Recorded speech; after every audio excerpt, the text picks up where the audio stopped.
মামা হয়ে গেল। মামার বাড়ি বাই বাই করে দিলে।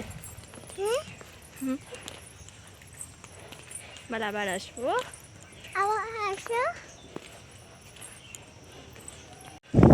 দেখো এবার টুকটুক করে রাস্তার দিকে রওনা দিলাম বাড়ির পিছন দিয়ে। আর এই দেখো বলতে বলতে রাস্তার ধারে চলেও এলাম।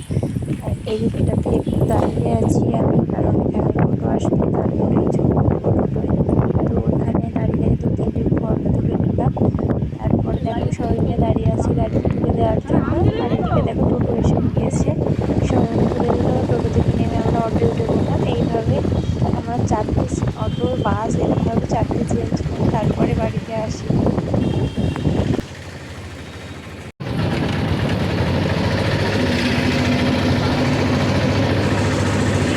তো চলো চললাম বাড়ি। হয়তো বাড়িতে গিয়ে আর ভিডিওটা হবে না, তবে এই পর্যন্ত।